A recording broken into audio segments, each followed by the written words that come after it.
बड़े हो जाते हैं, और बड़े होने की एक शर्त है गंभीर हो जाना। जो जितना बड़ा आदमी वो उतना गंभीर, जो जितना गंभीर वो उतना असहज। हमें अपनी पोजीशन, अपनी स्टेटस और अपनी पर्सनैलिटी को मेंटेन करने के लिए गंभीरता का चोला पहनना पड़ता है। राधे राधे जी। क्योंकि समाज की रीति यही है, जो जितना बड़ा आदमी उतना चुप, उतना गंभीर, उतना दूर दूर से मिलेगा। जैसे वो हंसा और उसका स्टेटस गया। तो समाज में हमने ये देखा और हम वैसे ही हो गए थे। ध्यान आपको आपके समीप लाता है, फिर आपको कहीं बाहर से सर्टिफिकेशन की रिक्वायरमेंट्स नहीं रहती। अब आप सेल्फ सर्टिफाइड हो तो आप धीरे धीरे अपने स्वरूप की ओर लौटते हैं। तो ध्यान जब आप करते हैं तो 2-3 चीजें जो मुख्य घटती हैं, उसमें एक बहुत बड़ी घटना घटती है कि आपकी हंसी वापस आती है। आप वापस हंसना या मुस्कुराना शुरू कर देते हैं। और दूसरी बात होती है कि आपकी त्वचा में नमी बढ़ती है। जैसे और सबके लाइफ में कष्ट या प्रॉब्लम होती है, या अप्स एंड डाउन्स होते हैं, या तो किसी भी चीज की समस्या होती है, सबका जीवन वैसा ही है। किसी का भी जीवन अलग नहीं है उससे। ऐसा नहीं है कि मेरे पास वो समस्याएं नहीं है, मेरे पास भी एग्जैक्टली सेम समस्याएं हैं। लेकिन धीरे धीरे गुरु कृपा से या आप सबके सहयोग से मुझे वो खेल ज्यादा लगने लगे। कल सह स्वरूप आई थी तो मैं उनसे अपने इस तरह के कुछ खेलों की चर्चा कर रहा था, जो कि संसार के तल पे थे, रिश्ते नातों के साथ थे, लेकिन वो खेल थे। तो फिर ना हंसी आने लगती है, धीरे धीरे आप हंसने लगते हैं। और हंसे नहीं तो करे क्या? आपको पता है, अगर इसी बात को हम आध्यात्मिक तल पे जानेंगे तो जो सबसे गंभीर अवस्था है वो है ध्यान। ध्यान बहुत नीरस है, ध्यान में रस नहीं है, ये नीरसतम वस्तु है। आप संसार के किसी भी एक्ट के अगेंस्ट ध्यान के प्रयोग कर रहे हैं, उस अवस्था में संसार की वस्तु में कितना रस है आप देखिए। पत्नी, बच्चा, पिक्चर, घूमना, सैर सपाटा, पर्यटन, है ना, कहकशा, हंसी ठट्टे, चुटकुले, कविताएं, गीत, खाना पीना। क्या? खाना पीना, खाना पीना, लीकर्स, नॉनवेज, डांसिंग, डीजे, कितना कुछ है। उसके अगेंस्ट में आप प्रयोग कर रहे हैं ध्यान के, जो कि बिल्कुल एक नीरसतम वस्तु है। म्यूजिक चल रहा है भाई, यहां से भी दिमाग हटाए, कहाँ लाओ, अपने में ले आओ। पिक्चर, अपने में ध्यान ले आओ। कितना नीरस है। तो ध्यान में आप गंभीर हो जाते हैं, और जब आप ध्यान में गंभीर हो जाते हैं तो फिर ध्यान में मन नहीं लगता। इसीलिए ख्याल करना कि आपके जितने ध्यानी लोग गए, जो सच में ध्यान कर पाए, उनका जीवन एक तरह से नीरस हो गया। संसार क्या था? रमन महर्षि अरुणाचल में जाके बस गए।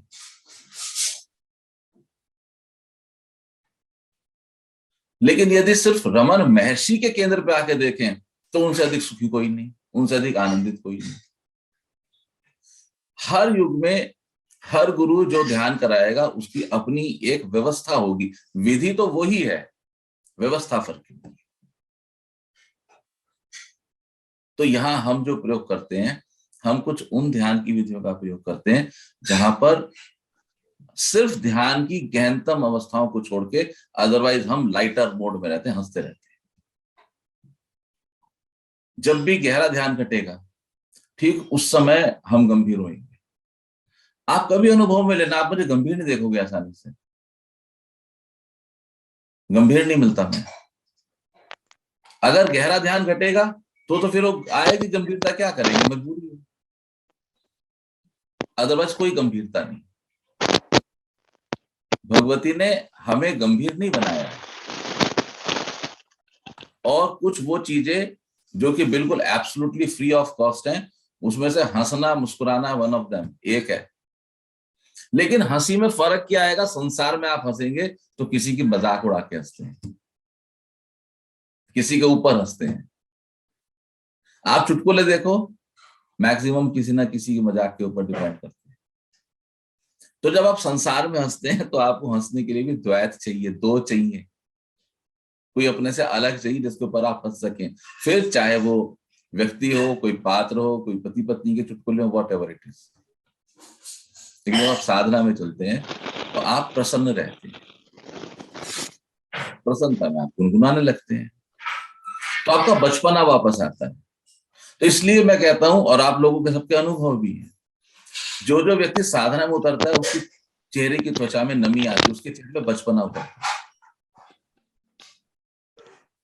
ये बड़ी छोटी छोटी सी बातें हैं, जिंदगी तो चलती रहेगी ऐसी, सिर्फ इसमें से हंसी और खुशी के कुछ पलों को चुरा लेना होता है। अच्छा है, अगर जीवन में गुनाहट आ रही है तो अच्छा है, और उतरेगी जीवन में गुनगुनाहट, और आनंद आएगा। और कोई साधक कुछ बोलना चाह रहे हैं? आप देखिए, हमारे निश्चलानंद आज टाइम से आए, कल इनकी क्लास लगी थी जबरदस्त। बोलो निश्चल, अनम्यूट कर लो। मैं सोना चाह रहा हूँ। ये भगवान, इसका क्या कर। नहीं निश्चल, ऐसे नहीं चलेगी। क्या तो आप साधना से छुट्टी ले लो 1-2 महीने की,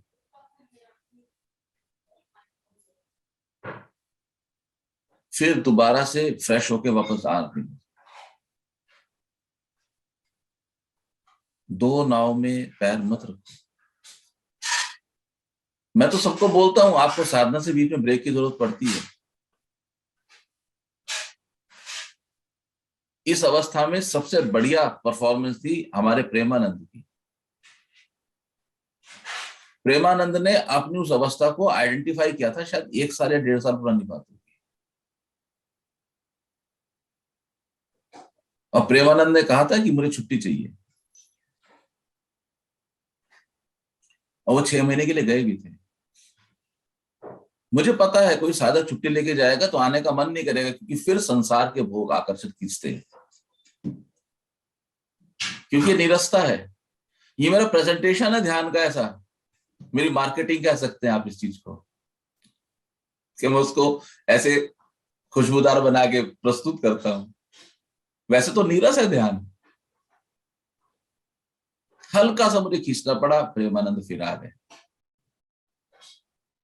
श्री कभी वापस नहीं आए, 2 साल हो गए, 1.5-2 साल हो गए। कुछ वो साधक जिनके साथ मैंने सबसे ज्यादा मेहनत की है, आनंदमयी, श्री, निश्चल, इनके साथ सबसे ज्यादा मेहनत करी है। तो निश्चल, अगर तुम्हें लगता है ब्रेक की जरूरत है तो ले सकते हो।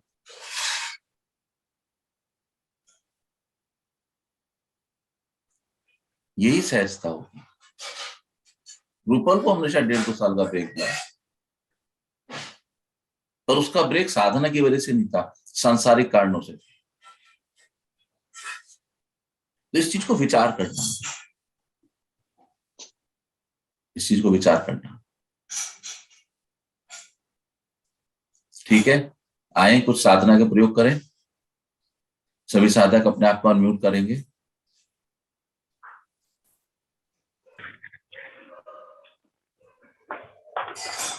हमारे एक बहुत ही शांत और सौम्य साधक हैं, सौरभ जोशी, पुणे से। आइए सौरभ के सानिध्य में कुछ क्षणों के लिए ओम अक्षर का उच्चारण करें।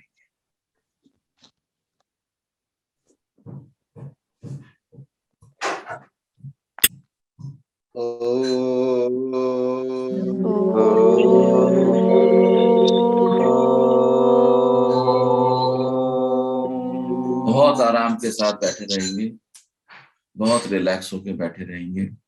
सभी साधकों का कर्तव्य है कि अपनी ओम की स्वर लहरी को सौरभ जोशी की ओम की स्वर लहरी में मिल जाने दें, और अगर उनको लगता है कि उनकी स्वर सौरभ जोशी के स्वर से चूक रहा है तो विराम लें, नया ओम स्टार्ट करें, लेकिन अपनी धारा को उसे एक महाधारा में मिल जाने दें, मुस्कुराते हुए, बिल्कुल प्रसन्न मन से, बहुत आनंद के साथ, बिल्कुल रिलैक्स होते हुए। आइए एक दो बार सौरभ के द्वारा उच्चारित ओम अक्षर को सुने और उसके बाद अपने स्वर को सौरभ के स्वर में समाहित करने की कोशिश करेंगे।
सभी साधक थोड़ा मौन में जो उच्चारण किया है उसके वाइब्रेशंस को महसूस करें।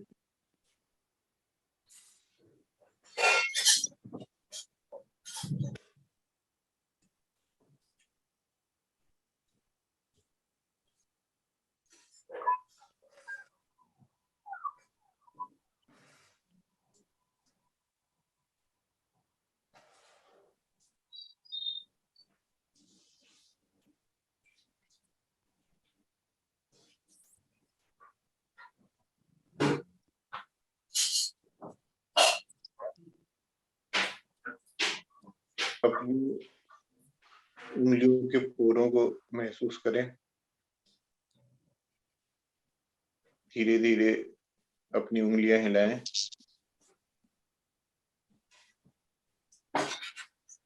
अपनी हथेलियों को हल्के से रगड़ें और अपनी आंखों में लगाएं।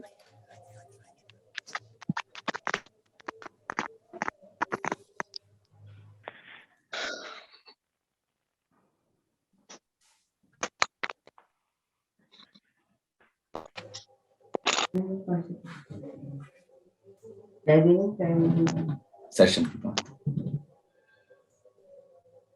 कैसा लग रहा है? सर हाँ जी। दो चीजें थी। एक तो जब ये विचार आ रहा था कि जब आप जैसे कहते कि ओम मेरे से मिला हुआ किसी भी साधक से जब मिलाते तो उसका क्या महत्व है, तो एक मेरे दिमाग में ऐसा है कि हमारी जो सांस की स्पीड है, सब अलग अलग स्पीड से सांस ले रहे होंगे, अलग अलग गहराई पे ले रहे हैं। जब आप किसी से मिलाने लग जाते हो तो आप धीरे धीरे उसी की अवस्था को पकड़ने लग जाते हैं। और ये मेरे ख्याल से महत्व होगा कि आप सब एक ही अवस्था में आ जाओ और वो उसी अवस्था में हो। क्या ये सही इंटरप्रिटेशन है क्या? Very technical question. सभी एक अवस्था में आ जाओ, ना तो ऐसा कोई आग्रह है, ना उनको लाया जा सकता है। हर एक की अवस्था भिन्न है। यहां होना क्या है, हमने एक मास्टरपीस सेलेक्ट किया, जैसे हमने आज आपको आग्रह किया। अब आप एक मास्टरपीस हो गए, समझिए। जब हम ओम चैंटिंग करेंगे तो होगा क्या, वो क्रिया समझाता हूं। हमने ओम चैंटिंग स्टार्ट किया, एक बार किया, दो बार किया, तीसरी बार किया, और अब मैकेनिकली स्टार्ट हो गया।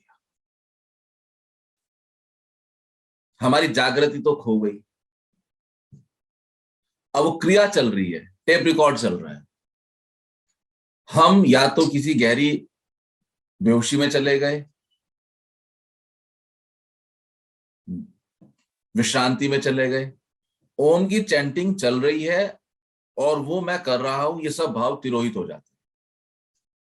जब मैं कहता हूं कि उनके स्वर में अपना स्वर मिलाइए, तो यानी कि हर चैंटिंग के साथ आपको जागृति आ रही है, आप जागे हुए हैं। तो जिन साधकों का स्वर आपके स्वर से नहीं मिलेगा, मुझे उनका पता लगेगा। मुझे जानकारी हो जाएगी कि ये व्यक्ति साधना में अभी बेहोश है। बात बहुत छोटी सी है, बात बहुत गंभीर है, लेकिन अगर इसको इस गंभीरता के साथ करेंगे तो साधना नहीं कर पाएंगे।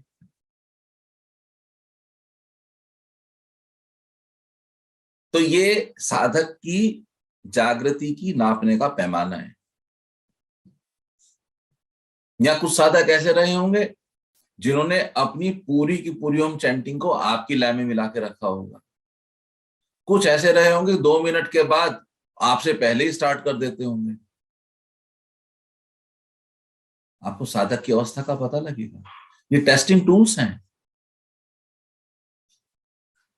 लेकिन वो साधक जो लगातार ओम चैंटिंग कर रहा है और जो हमने एक मास्टर वॉइस सेलेक्ट करी है आज के दिन में, उसको मिला के या मैच करके कर रहा है, अपना स्वर लहरी उसके स्वर लहरी में लगातार मिलाया जा रहा है, तो यानी वो जागृति के साथ है।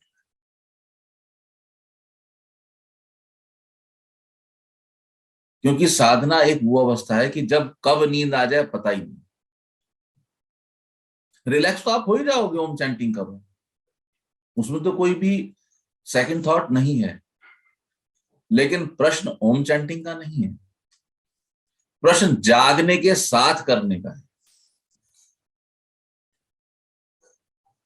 कि क्या इस 10 से 12 मिनट की अवधि में मुझे जागृति बनी रही।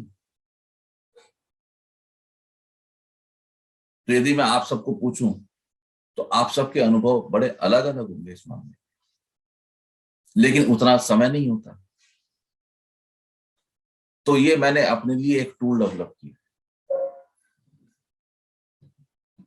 दूसरा, इसमें ये व्यवस्था भी है कि अगर सब चुप हो और एक व्यक्ति बोले तो वो हाईलाइट हो जाता है। तो आपके अलावा यदि कोई ओम को स्टार्ट करेगा तो उसका वो हाईलाइट हो जाती है, उसकी इमेज हाईलाइट हो जाती है, मुझे पता लगता है। गलत वो भी नहीं है क्योंकि वो अवस्था है।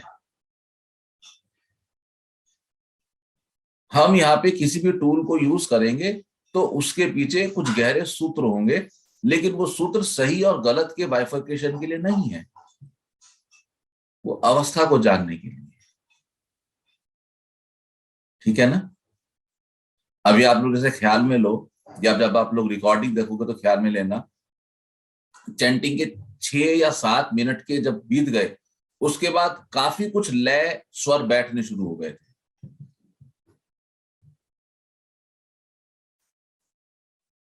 कई बार जो हम मास्टर वॉइस सुनते हैं वो ही बह जाते हैं, वो भूल जाते हैं कि रोकना भी है। मैं प्रतीक्षा करता रहता हूँ, वेट करता रहता हूँ। आपने वो संतुलन पूरी तरह से रखा।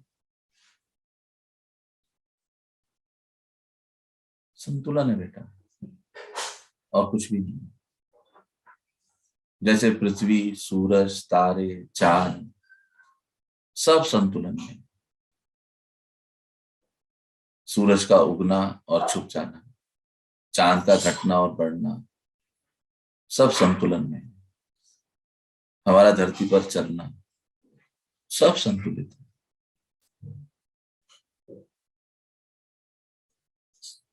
इसी तरह से अच्छा जीवन जीने के लिए हमें एक संतुलन चाहिए। उस संतुलन का जो मार्ग है वो ध्यान मार्ग है।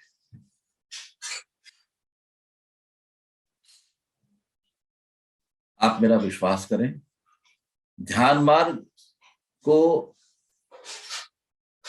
हाईवे टू गॉड मत बनाएं, ये अन्याय है।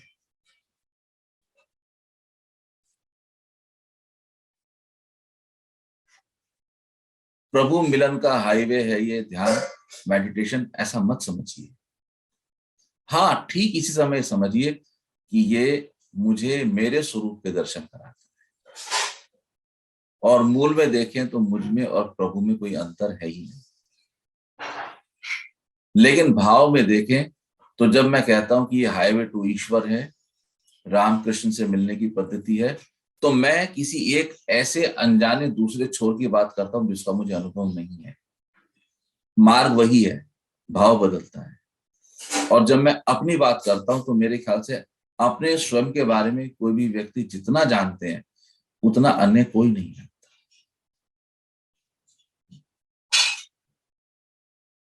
ये अपने पास आ जाने का मार्ग है।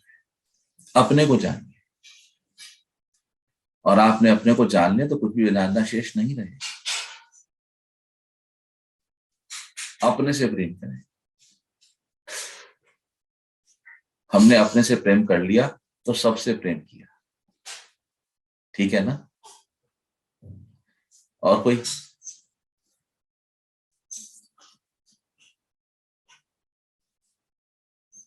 भजन कौन सुनाएंगे?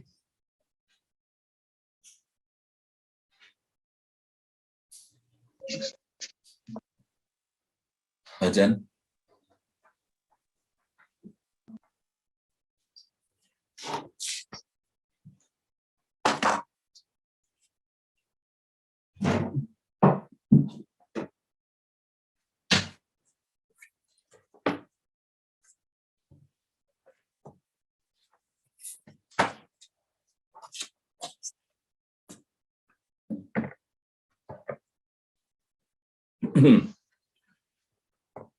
विनती सुनिए, विनती सुनिए नाथ हमारी, विनती सुनिए नाथ हमारी।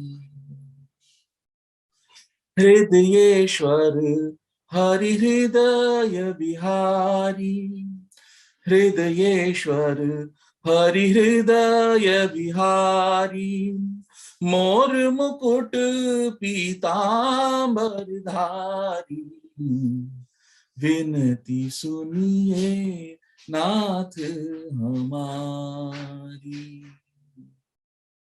विनती सुनिए नाथ हमारी।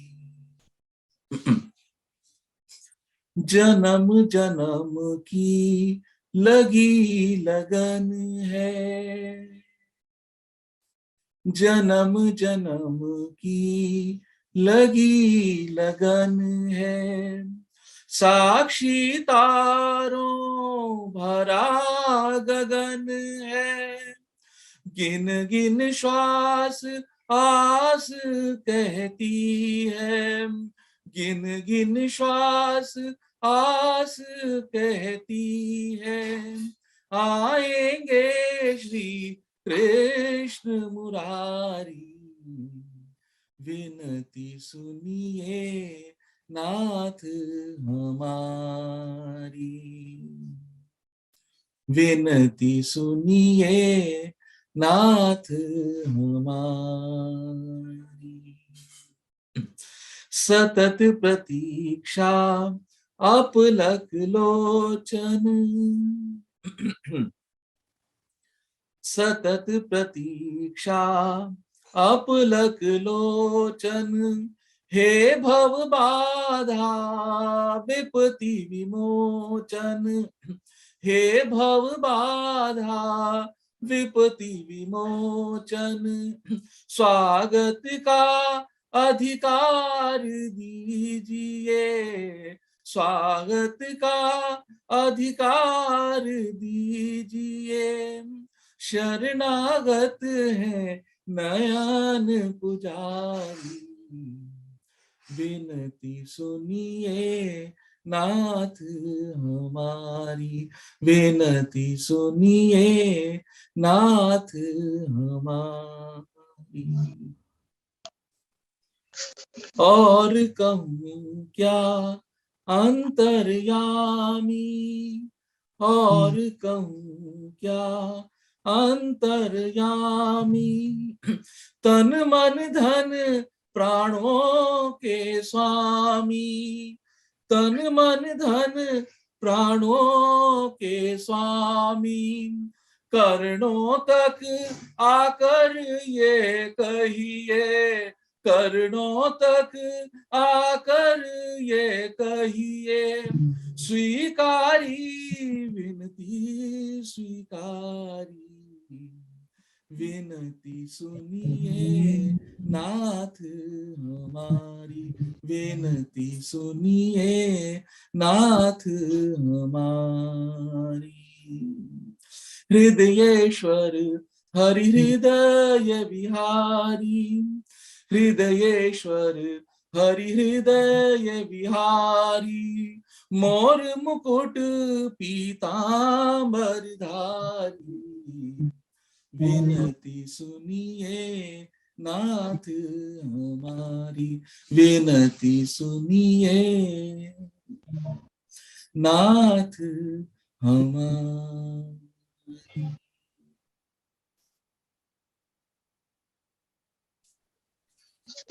बहुत ही सुंदर गुरुजी, मजा आ गया, बहुत ही प्यारा, बहुत ही प्यारा, बहुत ही प्यारा। एक धन्यवाद। सवाल है मेरा गुरुजी, बोलिए। आप बचपन से इतना अच्छा गाते हो क्या? जो सुर ताल की आपकी पकड़ है, सर की तो आवाज बहुत सुरीली आती है, बहुत आनंद आ जाता है। सुर ताल की जो पकड़ है, मैं उसकी खास बात कर रहा हूँ। सुर ताल की पकड़ बहुत अच्छी है आपकी। मेरे को 20 साल पहले पता लगा, मेरी धर्मपत्नी ने मुझे बताया कि मैं बहुत अच्छा गाता हूँ, मेरी शादी के बाद 22-23 साल पहले। तो मुझे पता लगा कि मैं अच्छा गाता हूँ, उन्होंने मुझे अप्रिशिएट किया। और फिर जब ऊर्जा पंचम चक्र से हो के गुजरी, तो आप लोगों ने सबने देखा है आवाज में एक मिठास और कंपन दोनों आए, और ये परिवर्तन आप में से कई लोगों ने देखे।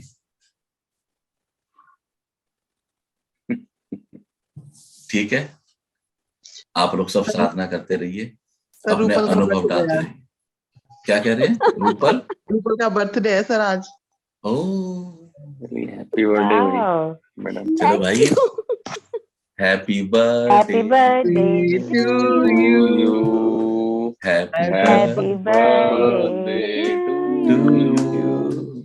Happy happy birthday. Birthday dear Rupal. Unmute करो ना सब लोग, म्यूट क्यों कर रखा है? सौरभ, हैप्पी दरवेश, birthday to you. Sushila ji, happy birthday to you. May God bless Bless you. May May God God bless bless you. you. Happy Happy birthday. birthday, dear Dear Birthday. Happy Happy birthday birthday to to to you. you. Thank you.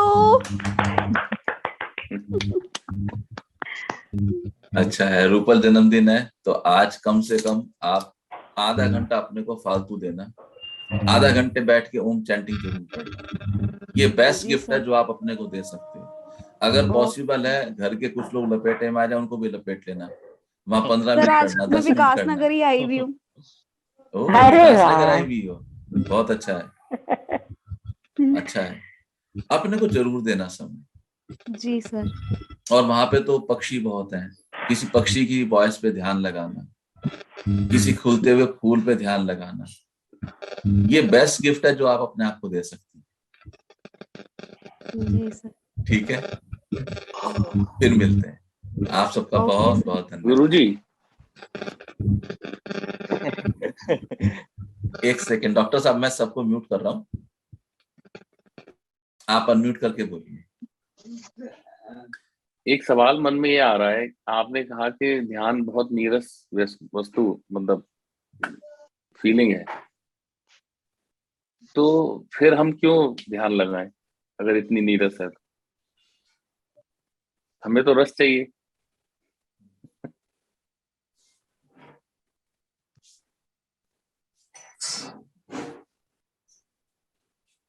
संसार का सबसे बड़ा रस ईश्वर है।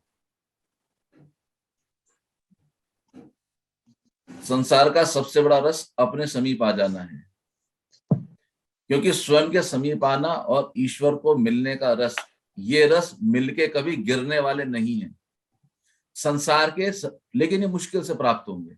संसार के सभी रस हो के ना होने वाले, वो सहजता से प्राप्त होते हैं।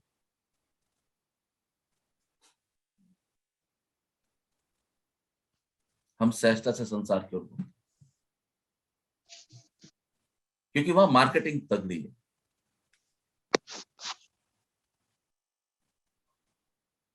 आप कभी ख्याल करना, 2-3 मुख्य रस जो हैं, जो हमें संसार से मिलते हैं,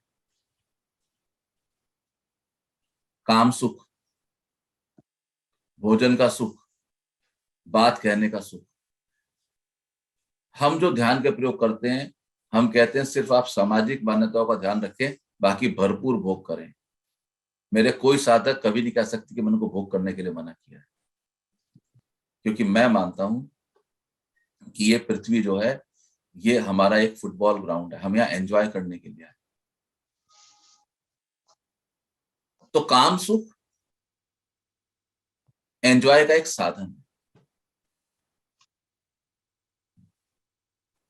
आप भोगिए आराम से, हमें कोई आपत्ति नहीं है।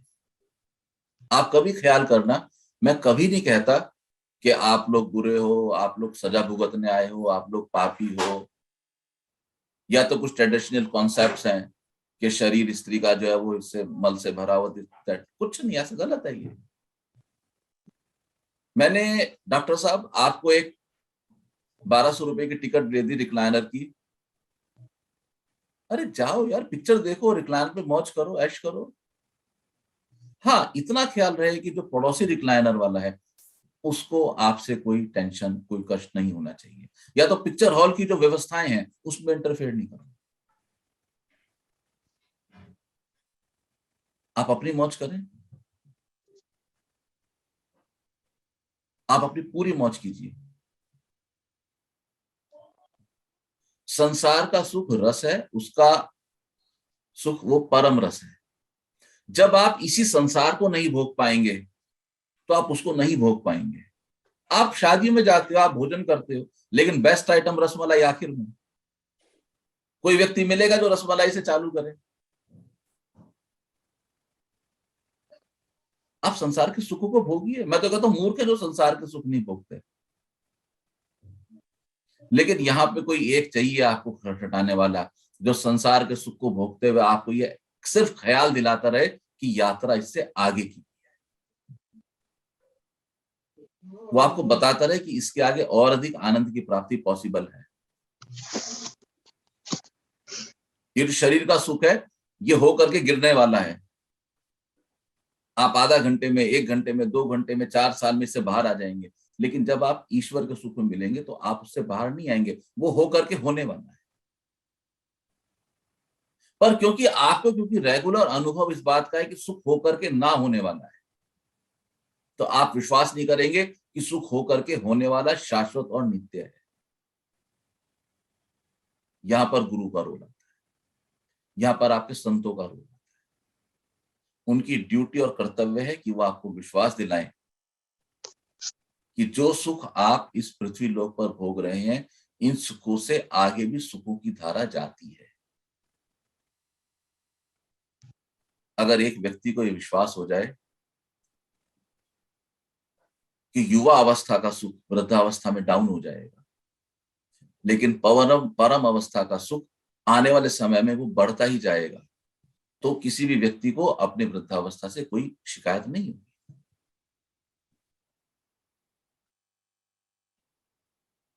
गुरु का रोल बहुत इंपॉर्टेंट आता है। उसकी ड्यूटी है कि वो इस तरह से इस पॉइंट को आपके सामने प्रेजेंट करे कि आप सबसे पहले तो अपने जीवन को जीने के लिए प्रेरित हों, अपनी लाइफ जिए। ये हमने बहुत बेहतरीन प्रयोग किया रूपल के साथ। रूपल ध्यान करना चाहती थी, रूपल की शादी हुई, मैंने रूपल से बोला कि अभी आप छुट्टी लो। याद रखना, हमें याद रखना, नया घर है, नया परिवार है, आप उनकी रंग में रंगो पहले जाके। और मुझे लगता है कि रूपल को मैंने कभी पुकारा नहीं वापस, वो खुद आई है। मेरे ख्याल रूपल ने 1.5-2 साल का टाइम लिया होगा शायद, है रूपल? ऐसे ही लिया ना? Yes sir. 1.5-2 साल का टाइम लिया। Yes sir.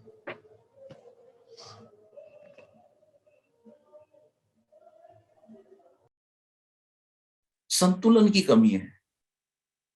हमने इतनी ज्यादा हाइप क्रिएट कर दी और हमने अपने शास्त्रों को इस कदर मिस इंटरप्रेट किया कि भोग चाहिए भी और जहां से भोग चाहिए वो नरक के द्वार भी हो गए। कैसे पॉसिबल? और वो नरक के द्वार हैं तो मैं कौन हूं? मैं पाप का घड़ा हूं। आप कभी इस चीज को अपने मन में लाके अपने अपने को चेक करें कि जब भी आप ईश्वरीय प्रतिमा के आगे होते हैं तो आप उनसे क्या कहते हैं? आप उनसे एक बात कहते हैं, प्रभु मेरे पापों को माफ कर। अब वो बेचारे परेशान को, यार पाप तो है नहीं, कुछ और तो बोल। देयर इज नो पाप एट ऑल। हमने जम के पकड़ रखा है पापों को। ठीक है, जीवन चलेगा, अवस्थाएं आएंगी, स्वास्थ्य भी अप डाउन होगा, काम धंधे में भी दिक्कत आएगी, घर में मृत्यु भी होगी, तो जन्म भी होगा, सब चलेंगे, इसमें कोई आपत्ति थोड़ी है। तो डिजाइनिंग इस तरह से है। लेकिन ईश्वर कह रहा है कि मैं मूड में हूं भाई, अब मांगो। शिवरात्रि चल रही है, शंकर जी फुल मूड में इस समय, दोनों हाथ से लुटाने के लिए। शंकर जी इतना माल लिए बैठे हैं, लोग कह रहे हैं मेरे पाप माफ कर दो। शंकर जी ने कहा बेटे पाप तो तेरे हैं ही नहीं। इतने देर में वो भाग गया। आप देखिए क्या अवस्था आ गई, हम मांग भी नहीं पाते। आप लोग मेरे पास आते हैं तो मेरे ख्याल से सबका अनुभव है, मैं सबको कहता हूं खुल के मांगना और हाथ ऐसे करके मत्था टेकना, उल्टे हाथ तो माँ भी रोटी नहीं देगी। आप डिमांड करो खुल के। अगर आप खुल के डिमांड करेंगे तो दो इच्छा घटेंगी, दो स्थिति घटेंगी। या तो आपकी इच्छा पूरी हो जाएगी, या तो आपकी इच्छा निकल जाएगी, या तो भौतिक रूप से कंप्लीट हो जाएगी, या फिर आपकी कामना समाप्त हो जाएगी। लेकिन आप इच्छा से मुक्त हो जाएंगे।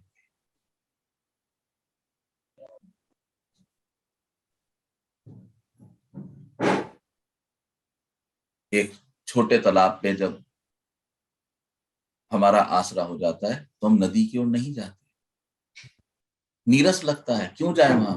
क्योंकि हमें जानकारी नहीं कि नदी का मार्ग और आगे सागर तक भी। इसी को कृष्ण ने कहा गीता में कि हे अर्जुन, जब जल का अचल स्रोत जीव को मिल जाता है, नदी मिल जाती है, तो वो तालाब पे डिपेंड नहीं रहता। उत्पत्ति पॉसिबल है तालाब में, लेकिन पहुंचना तो सागर में है।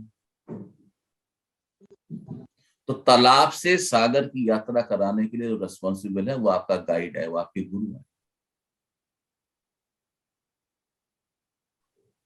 क्योंकि जैसे ही जीव को पता लगेगा कि तालाब छूटने वाला है, वो छटपटाएगा कि उसके बिना उसका जीवन नहीं है।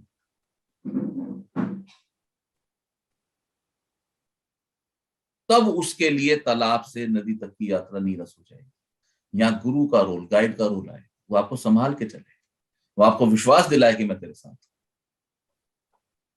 और बस इतना सा ही रोल है। बहुत ज्यादा आपको अपना ये आदरणीय मस्तिष्क किसी के पैरों में डालने की आवश्यकता नहीं है। अगर डालना ही है ये सिर पैरों में, तो कृपया भगवती के चरणों में डालिए।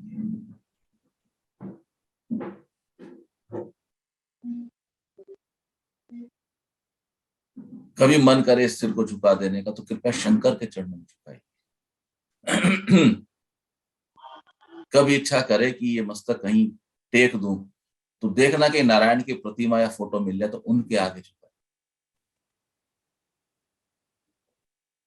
और अगर नारायण के मंदिर ना मिल पाए तो देखना कि नारायण के जो इनकार्नेशंस हैं, कहीं राम मिल जाए, कहीं कृष्ण मिल जाए, उनके सामने झुक जाए।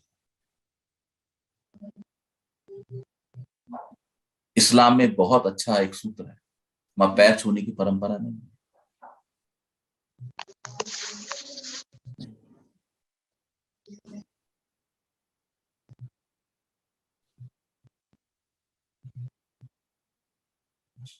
आशीर्वाद ले तो ईश्वर का आशीर्वाद हमारे पे बरसे, जो कि बरस ही रहा है। और फिर यात्रा में चलते चलते चलते चलते कोई एक व्यक्ति से ऐसा सहयोग मिल जाए तो सहज ही मस्तक उनके आगे झुक जाता है, बस इतना। तो मस्तक के झुकने की प्रक्रिया यात्रा के बाद में घटित होगी। मस्तक के झुका देने की प्रक्रिया को हम यात्रा की स्टार्टिंग में करते हैं, पहले ही मत्था टेक देते हैं। हमें बताया गया है ऐसा। मत्था टेकना नहीं है, मत्था झुक जाना चाहिए। आज कुछ महान संत जो सशरीर इस धरती पे नहीं है, अगर हम उनका विचार करें, खुद ब खुद मत्था झुक जाता है।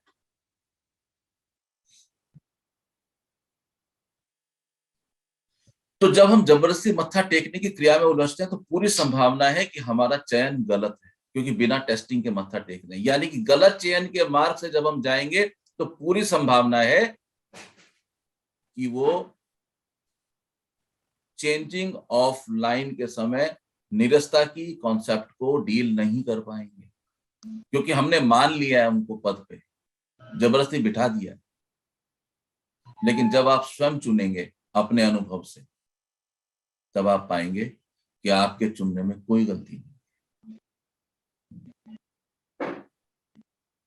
और तब आप पाएंगे कि निरस्ता का तंतु होके गुजरेगा, लेकिन आपको कभी भी डिरेल नहीं कर पाएगा, आपको आपके उद्देश्य से भटका नहीं पाएगा।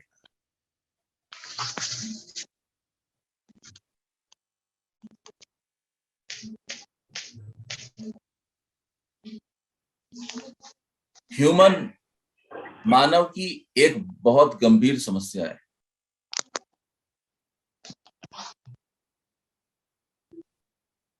उसको कोई सुन ले। अभी हमारे यहाँ तो नहीं है, लेकिन पश्चिम में तो इस तरह के प्रोफेशन आ गए हैं कि जो बड़े लोग हैं उनके पास लिसनर्स आते हैं, उनकी बात कोई सुन ले। और कह देने के मैंने बड़े गहरे प्रयोग लिए। आप लोगों को कभी ये महसूस होता है कि साधना के नाम पे हम कोई बहुत ज्यादा एक्टिविटीज नहीं करते, बड़ी नॉमिनल सी है, बियर मिनिमम जिसको कह सकते हैं, या तो बियर मिनिमम से भी कम है।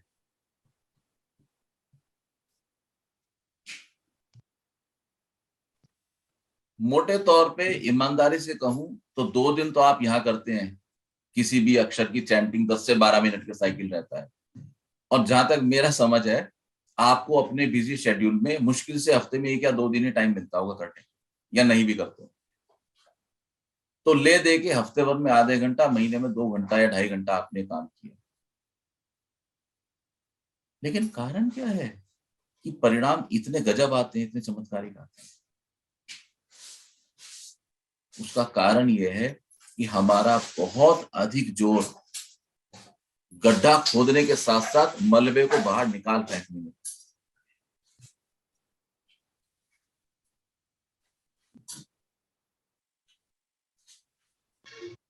आपकी कह देने की प्रक्रिया आपके भीतर का मलबा बाहर निकाल के डाल देती।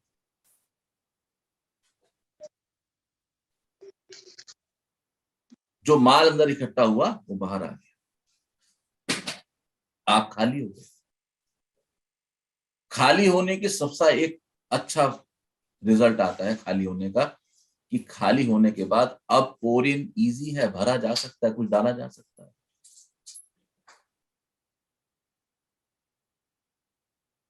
अभी आप भोजन करते हैं और आपके कटोरे में सब्जी है और आप कहें सब्जी और डालो, पॉसिबल नहीं है, उसमें ऑलरेडी कुछ है, अभी खाली करो तब डलेगी। सब्जी को दोबारा या भोग को दोबारा प्राप्त करने की शर्त है इसको खाली कर दो। भंडार भरे हों, अगर आपका बाउल रिक्त नहीं है तो उसमें आपको दोबारा से रिफिलिंग करना पॉसिबल नहीं है। खाली हो जाने की प्रक्रिया, खाली होना पड़ेगा। इसीलिए मैं साधना के सेशन में बोलता हूं कि अपने अनुभव करिए। ये जो आपको चुप दिखाई देंगे, ये बहुत बहुत बोल के आए,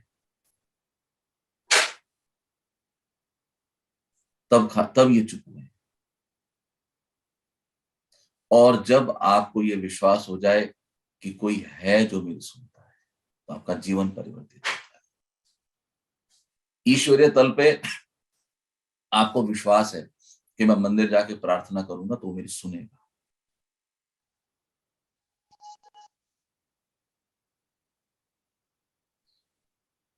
लेकिन वो सुन रहा है, इसके अनुभव बहुत कम है,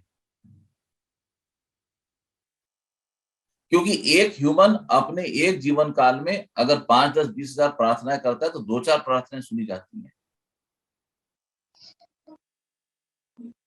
और यहां पर मनुष्य की अपने से ही लड़ाई शुरू होती है, क्योंकि जिस पावर से वो स्वयं को आइडेंटिफाई करके कनेक्ट करता है, वहां पे उसका प्रार्थनाओं का सक्सेस रेट बहुत पुअर है।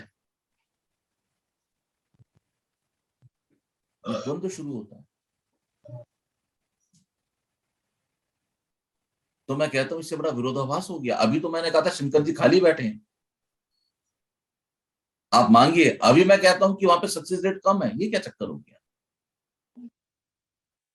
तो कहीं ना कहीं हमारी प्रार्थना में कमी है। प्रार्थना में परसों का आप लोगों को शायद पता है ना, मैं सोया नहीं था परसों रात, मैंने कल बताया था। और मुझे रात को ख्याल आ गया जैन साहब की मदर का, और मैंने उनके लिए प्रार्थना की, उनको वाइब्रेशंस दी। तो मुझे कल आनंद जी ने बताया कि उनको परसों रात नींद आ गई थी। प्रार्थना स्वीकार होती है।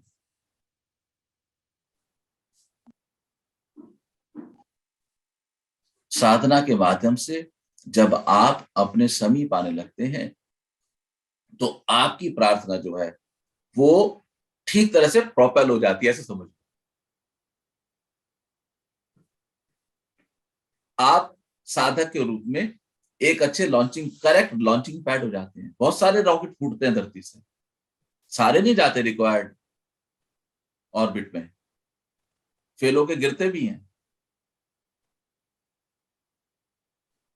तो आपको अपना लॉन्चिंग पैड बढ़िया करना है, प्रोपेलिंग पावर बढ़ानी है।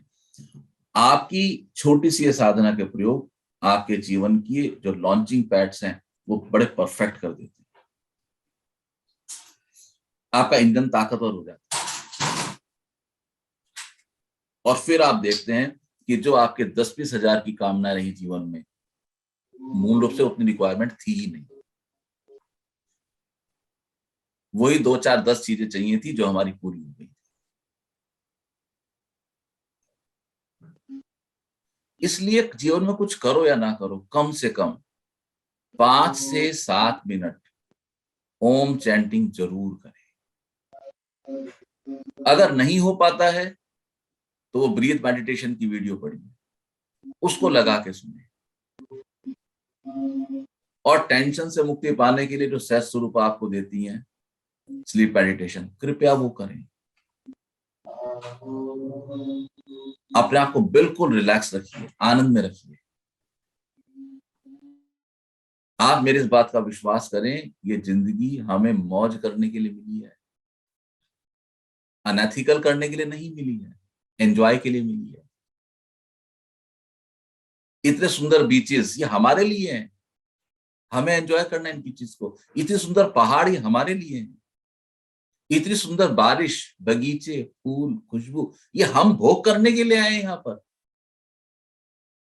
आप देखो भोग के कितने साधन अवेलेबल है हमें। सुबह बाहर निकलो, इतना बढ़िया मौसम है, ये सब भोग करने के लिए हमें देखो ईश्वर ने हमें कितना। हम कहते हैं भैया हम तो ईश्वर के संतान हैं, ईश्वर के बच्चे एंड ऑल, तो राजमहल होना चाहिए। तो निकल के देखो, राजमहल है, तितली चल रही है, फूल खिले हुए हैं, खुशबू आ रही है।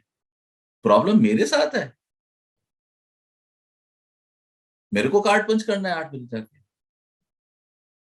मैंने अपने आप को समय में बांध लिया, मैंने अपने आप को व्यवस्थाओं में बांध लिया। मेरी सोच खराब हो गई because I have to earn earn earn earn earn, और कमाना है और जोड़ना है, और कमाना है और जोड़ना है, और कमाना है और जोड़ना है, और फिर सबको यहाँ छोड़ के चले जाना है। आप मेरा भरोसा कीजिए, साधना के ये कुछ सूत्र आपके जीवन में रास्ता भर देंगे। जब आपका ये जीवन रसवान हो जाएगा तब आप महसूस करेंगे कि आपका आध्यात्मिक जीवन में भी रस है। छोटी सी यात्रा है, आइए हंसते खेलते करते। हाँ सहज बोलिए। गुरुजी मुझे एक चीज पूछनी है। जो आर्य समाजी जैसे हैं हम, तो हम मूर्ति पूजा तो करते नहीं है, तो हम किसी विष्णु जी या शिव जी के आगे मस्तक नहीं झुकाएंगे। लेकिन घर में ये प्रथा जरूर होती है कि जो आपसे बड़े हैं उनके पैर छूइए, उनके प्रति नतमस्तक होइए। मुझे इसमें कोई बुराई नहीं है, लेकिन यदि आपकी इच्छा नहीं कर रही पैर छूने की, तो क्यों इस तरीके की चीजें बनाई गई हैं जिनमें मुझे एक्चुअली कोई लॉजिक भी समझ में नहीं आता। देखो मैं बताता हूँ आपको, इसके दोनों तल समझ लेना। सबसे पहले तो हमारी कुछ सामाजिक जीवन है, वो सामाजिक जीवन जीने के लिए हमें कुछ व्यवस्थाओं के आधार पर चलना है ताकि हम एक सभ्य समाज का निर्माण कर सकें। सबसे पहले इसको समझ, अगर समाज सभ्य नहीं होगा तो हम में और पशु में कोई ज्यादा अंतर नहीं रहेगा। सभ्य समाज के निर्माण के लिए कुछ व्यवस्थाएं बनाई गई, मैं समझता हूं बिल्कुल ठीक है, होनी चाहिए। उसमें से सनातन ने एक मार्ग लिया कि बड़ों के प्रति आदर प्रकट करने के लिए पैर छुए जाए। वो बड़ों के प्रति आदर उनके एज या उनके रिश्ते के अनुरूप ना होके उनके ज्ञान के अनुरूप था। क्योंकि आज भी हम समाज व्यवस्था देखते हैं कि यदि कोई ज्ञानी है या तो कोई गुरुजी है अगर छोटी आयु के, तो बड़े व्यक्ति के उनके पैर छूते, तो वो एज बार पे नहीं था। तो सबसे पहले ये समझो कि समाज को व्यवस्थित रखने के लिए इतनी बड़ी फौज है, इन सबको व्यवस्थित रखना है, तो समाज में, सभ्य समाज में कुछ नियमों का निर्माण हुआ जिनका विरोध नहीं किया जाना चाहिए, पहली बात। दूसरी बात आपने कही आर्य समाज की। आर्य समाज ने कहा कि मैं विष्णु या मूर्ति को नहीं मानूंगा, लेकिन उन्होंने कहा मैं हवन को मान्यता दूंगा। लेकिन आर्य समाज का एक और नियम है कि आप प्रतिदिन होम, अग्निहोत्र या हवन करें। आप हवन करें। मूल रूप से आर्य समाज का विरोध सिर्फ मूर्ति की व्यवस्था से है। उनके हवन के जो मंत्र हैं वो सारे वैदिक हैं, और आज भी समाज में जो प्रमाणिक हवन माना जाता है आर्य समाज से माना जाता है। वहां पर रिसर्च किया गया और वहां मत्था टेक दिया उन्होंने हवन के बाद, तो कोई फर्क नहीं पड़ा जाता। लेकिन समाज की एक जो व्यवस्था ये हुई कि by the virtue of my position, क्योंकि मैं आयु में बड़ा हूं इसलिए मेरे पैर छुए, ये अहंकार का पोषण है, दूसरे को डाउन करने के लिए, क्योंकि हम बड़े हैं इसलिए हमारे पैर छुए जाए, ये गलत है। इसका धर्म का कुछ भी लेना देना नहीं। इच्छा है छोटे पैर, जिस दिन छोटे के मन में आपके लिए श्रद्धा जागृत हो गई तो वो पैर छुए बिना रह नहीं सकता। लेकिन तब उसके पैर छूने में ना सिर्फ समर्पण होगा बल्कि प्रेम भी होगा। मैंने बहुत से देखे अनुभव जहां सिर्फ इसलिए कि हम बड़े हमारे पैर छुए ताकि हम अपनी सत्ता को स्थापित कर सकें। तो जहां ये सत्ता का स्थापना मतलब अहंकार है, जहां ये अहंकार आ गया वहां प्रेम नहीं है। इसका मतलब वो एक कोरी क्रिया बन के रहे। तो हमें एक्ट में नहीं उलझना है, हमें अपने बात को प्रेम तक लेके जाना है। ठीक है, समझ आ गई? कुछ और कहना तो बोलिए। गुरुजी, आर्य समाजियों को ना मांगना नहीं आता। जैसे ईश्वर से प्रार्थना तो करते हैं, लेकिन जैसे अगर मैं अपना एग्जाम्पल लूं तो अब जब मैं माँ के आगे खड़ी होती हूँ, मेरा एक अलग ही होता है कि हाँ अब मैं मांग सकती हूँ या मांगती हूँ। पहले तो बस हाथ जोड़ के खड़ी हो जाती थी, जैसे पहले हिम्मत ही नहीं थी मांगने की। पहले तो हम नहीं मांगते, तब भी थे, तब हम भी मांगते थे मेरे पाप माफ कर देना, क्योंकि हमारा केंद्र ही पाप था। मैं कहता हूं अपना केंद्र भोग लाओ। इतने सुंदर सुंदर रसीले फल हैं हमारे भोग के लिए। आप देखो प्रकृति ने हमारे भोग की कितनी व्यवस्था करी है। खाओ, इनको तसल्ली से भोग लो। आम खाने तो तसल्ली से खाओ, उसके बाद यहां कमी रह गई। तो सनातन ने कुछ बहुत बेहतरीन कार्य किया, अद्भुत। इन्होंने इसके साथ साथ फिर उत्सव ऐड कर दिए।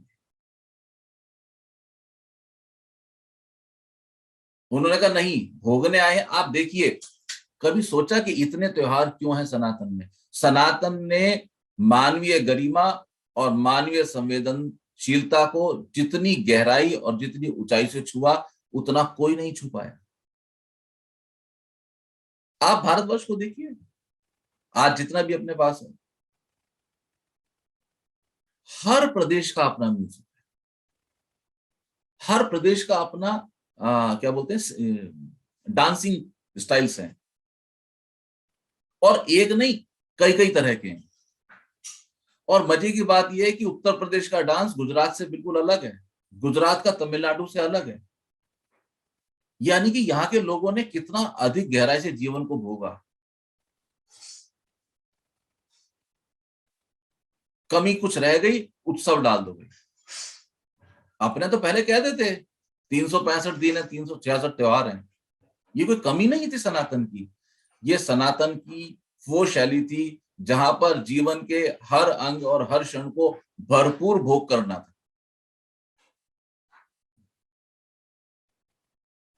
आप जाइए गुजरात में, आज भी नवरात्रों में देखिए, आप जाइए होली पे दिल्ली यूपी में देखिए, अद्भुत है।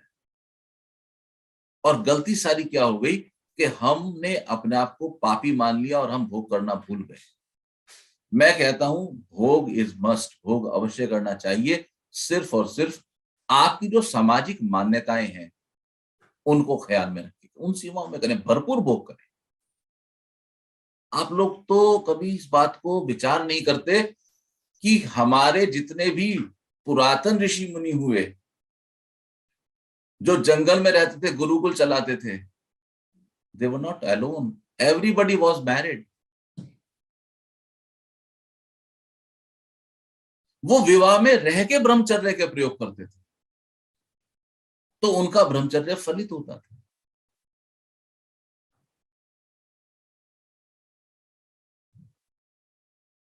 और आज आपको ऐसे कई उदाहरण मिल जाएंगे जो ब्रह्मचर्य में रहते हुए उस मार्ग को अपनाते हैं विच इज नॉट फेयर।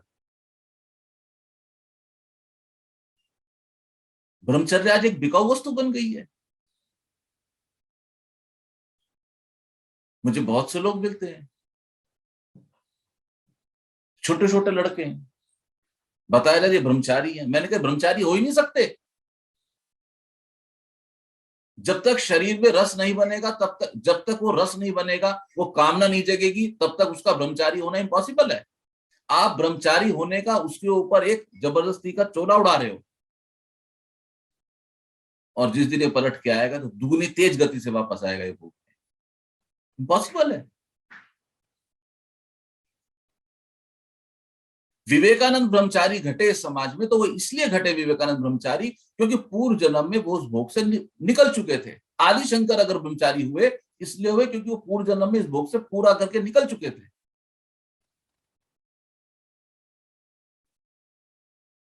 ऐसे कैसे ब्रह्मचर्य के प्रयोग हो जाएंगे छोटे छोटे बच्चों के साथ? आप क्यों उनके जीवन को नष्ट कर रहे हो?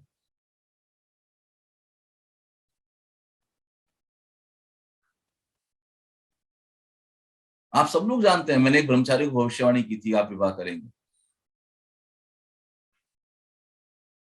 उन्हीं के स्थान पे कीर्ति। वो घटना घटी, और ठीक जिस समय मैं भविष्यवाणी कर रहा था, मुझे बाद में पता लगा उनका अफेयर चल रहा था। तो मैं सम्मान करता हूं उनका कि उन्होंने अपने भीतर उठते हुए प्रेम के दिए को बुझने नहीं दिया।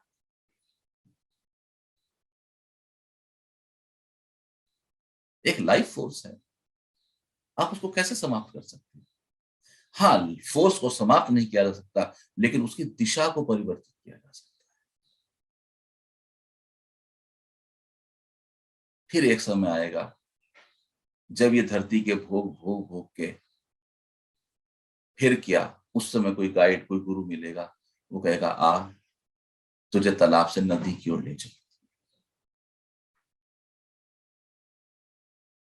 और जब वो आपको नदी में डाल जाएगा और आपको नदी का अनुभव हो जाएगा, तब आपको लगेगा कि वो कहाँ है जो मुझे छूट गया था, काश मैं उसके चरण स्पर्श करता। तो समझो चरण स्पर्श हो गया।